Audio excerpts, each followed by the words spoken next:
Hello students, welcome back to the AB Success Point. It's Abhimanyu. आज हम देखेंगे class 10 का सोप एंड डिटर्जेंट की जो मैकेनिज्म है और सोप का जो बेसिक इंट्रोडक्शन है उसके बारे में। तो स्टूडेंट्स, व्हाट इज सोप? देखिए, सोप क्या होता है? A soap is a water soluble sodium और potassium salt of a long chain carboxylic acids which has cleansing properties in water. अच्छा, सोप्स क्या होते हैं फिर? तो सोप्स तो सोडियम और पोटासियम के सॉल्ट है। आपसे कोई पूछ ले कि सोप क्या है, तो हम कहेंगे सोप सॉल्ट है। किसके सॉल्ट है? सोडियम और पोटासियम के कार्बोक्सिलिक एसिड्स के सॉल्ट है। मतलब इसके अंदर कार्बोक्सिलिक एसिड भी इंक्लूड होगा। अगर मैं एक सिंपल सा एग्जांपल सॉल्ट का लिखूं, सॉप का लिखूं, तो होगा C17H35COO Na। अब ये जो है, ये एक्चुअल में सॉप का एक बेसिक सा फॉर्मूला है। इसको क्या बोलेंगे? सोडियम स्टीरिएट। आपसे कोई पूछ ले सिंपल से सॉप का आपको नाम बताना है, तो सोडियम स्टीरिएट। अच्छा, यहाँ पे C17 है, देन H35 है। अगर यहाँ पे C15 रखें तो हम कितने लिखेंगे? H31 लिखेंगे, then COO Na। Okay, clear है? तो C17H35 को मैं क्या बोलूँगा? एक सॉल्ट। इस सॉल्ट को ही क्या बोलूँगा मैं? सॉप। अब ये सॉल्ट किसका है? सॉल्ट है सोडियम का। सोडियम के साथ कौन मिला हुआ है? Carboxylic acid. अगर यहाँ पे सोडियम नहीं होता बेटा, तो यहाँ पे हम लगा सकते थे पोटेशियम। तो सोप सोडियम या पोटेशियम के सॉल्ट्स हैं। कैसे सॉल्ट्स हैं? कार्बोक्सिलिक एसिड के सॉल्ट्स हैं। वाटर में कैसे होंगे? ये सॉल्युबल होंगे। ओके, देन अब देखते हैं कि सोप बनते कैसे हैं। अच्छा, सोप जो साबुन फॉर्मेशन की रिएक्शन है उसको बोला जाता है सेफोनिफिकेशन। अब आपसे पूछ ले सेफोनिफिकेशन क्या होता है, तब हम क्या बोलेंगे? The formation of soap is called saponification. Formation of soap is called saponification. अच्छा, saponification होता कैसे है? अभी हमने देखा long chain of carboxylic acids. अब long chain of carboxylic acid मतलब लॉन्ग चेन ऑफ हमें कार्बोक्सिलिक एसिड्स की चाहिए, उसके बाद हम उसका फॉर्मेशन करेंगे। हम लेंगे RCOO। इसको बोलते हैं स्टूडेंट्स एस्टर। क्या बोलते हैं इसको? एस्टर। जब हम एस्टर की रिएक्शन सोडियम हाइड्रोक्साइड NaOH से करवाएंगे, देन ये जो सोडियम हाइड्रोक्साइड है वो यहाँ से किसी मिथाइल या एल्काइल ग्रुप को रिप्लेस कर देगा और बना देगा RCOONA। बन गया सॉल्ट, सोडियम का कार्बोक्सिलिक सॉल्ट। प्लस यहाँ पे हमें कोई अल्कोहलिक ग्रुप वाला एक सब्सटेंस निकलता हुआ दिखेगा। कौन सा सब्सटेंस? अल्कोहलिक ग्रुप वाला एक सब्सटेंस। सेफोनिफिकेशन होता क्या है? Formation of shop. Formation of shop कैसे कर रहे हैं? हम एस्टर के साथ कार्बोक्सिलिक एसिड की रिएक्शन करवा रहे हैं, RCOONA बना रहे हैं। चलो एक फॉर्मेशन करके देखते हैं। जो बेसिक सॉप है उसका फॉर्मेशन करते हैं।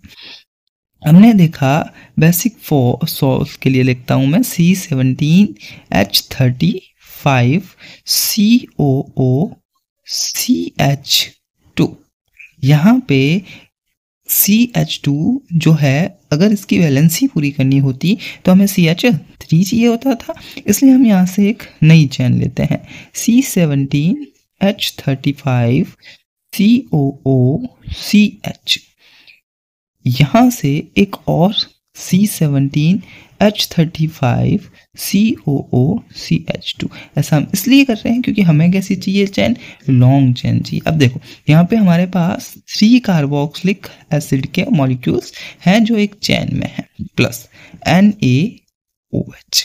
अच्छा स्टूडेंट्स, हमें इस चेन में से 3 मिथाइल ग्रुप्स CH2, CH और CH2 को रिप्लेस करना है। इसलिए हमें कितने NaOH चाहिए होंगे? 3 NaOH चाहिए होंगे। इसलिए मैंने कहा 3 NaOH मैं ले लेता हूँ। रिएक्शन करवाने के बाद देखो CH2 को एक Na रिप्लेस करेगा इसमें से। यहाँ पे मेरे पास, मैं इसको ऐसे भी लिख सकता हूँ, NaOH plus NaOH plus Na OH।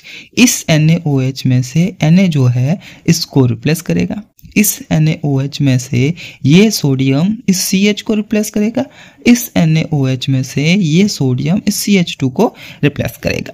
अब देखो यहाँ रिप्लेसमेंट के बाद C17H35COO Na जो है वो बच जाता है, बन गया सोडियम स्टीरिएट, बन गया सोडियम स्टीरिएट। अच्छा, इस सोडियम स्टीरिएट को ही क्या बोलते हैं? साबुन बोलते हैं, सोप बोलते हैं। यहाँ से जो जो बच गया उसको हम वापस ले लेंगे। देखो हर NaOH के पास एक OH रिमेन है, हर NaOH के पास एक OH रिमेन बच गया। ये OH इस CH2 के साथ रिएक्ट करेगा प्लस CH2OH, यहाँ से ये चेन में है तो CH इस OH को लेके निकलेगा CHOH, ये CH2 इस OH को लेके निकलेगा CH2OH, इसको बोलते हैं ग्लिसरॉल। अब आपसे पूछ ले कि एस्टर के सेफोनिफिकेशन से हमें क्या क्या मिला? एस्टर के सेफोनिफिकेशन से हमें ग्लिसरॉल मिल गया, सोडियम स्टीरेट सोप मिल गया, C17H35COO Na। ओके, क्लियर है? ये क्या है? सोडियम सॉल्ट है स्टूडेंट्स, हमेशा याद रखें सोडियम सॉल्ट है, एक लॉन्ग चेन है। अब देखो एक चीज और नहीं देखी हमने, हमारे पास 3 NaOH थे, कितने कार्बोक्सिलिक एसिड है हमारे पास? चेन 3, तो यहाँ पे हमें 3 मॉलिक्यूल ऑफ सोडियम स्टीरेट मिलेंगे। कितने मॉलिक्यूल मिल जाएंगे साबुन के? 3 मॉलिक्यूल मिल जाएंगे। क्यों? क्योंकि हमने 3 NaOH लेके 3 CH2 CH CH2 3 methyl groups को या एथाइल ग्रुप्स को यहाँ से रिप्लेस किया था, और यहाँ पे हमारे पास 3 जो ग्रुप्स हैं वो बच गए हैं कार्बोक्सिलिक एसिड्स के, इसलिए यहाँ पे बच जाएंगे 3C17H35COO and 3 molecule of soap बच। ओके स्टूडेंट, क्लीनिंग एक्शन देखते हैं साबुन का।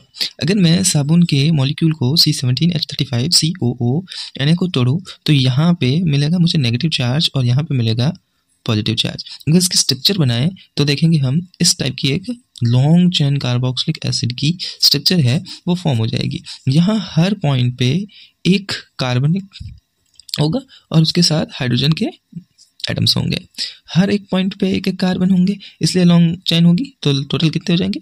C17। ये जो हिस्सा है इसको कहा जाता है टेल, जहाँ पे चार्जेस है उसको बोलते हैं हेड। अब टेल और हेड की प्रॉपर्टीज क्या है?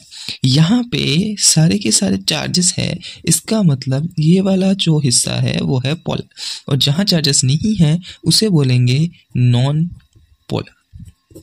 भाई पोलर क्या होता है?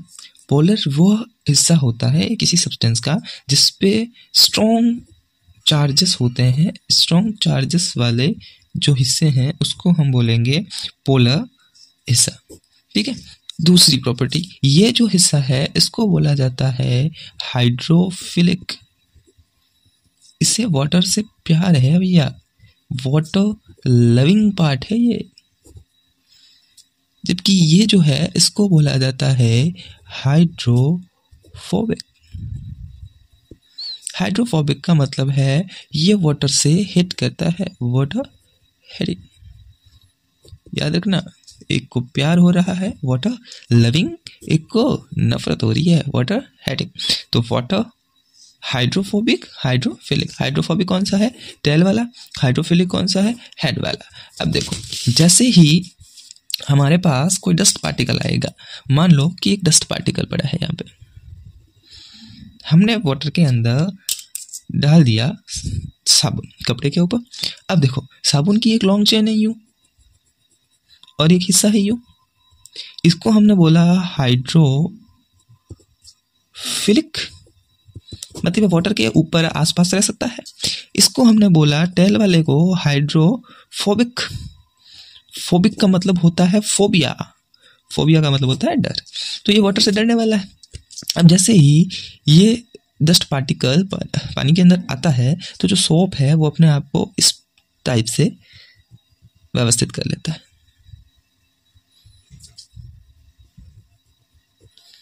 ये इस टाइप की एक स्ट्रक्चर बनाता है। इस स्ट्रक्चर को बोलते हैं मिसेल। क्या बोलते हैं इस स्ट्रक्चर को? इस स्ट्रक्चर को बोलते हैं मिसेल। ये जो मिसाइल है इसके अंदर ये वाला हिस्सा होगा COO-, हर एक जगह पे लगा होगा Na+। अब Na+ का क्या होता होगा, ये जो Na+ है ये हो जाएगा वाटर में डिसॉल्व,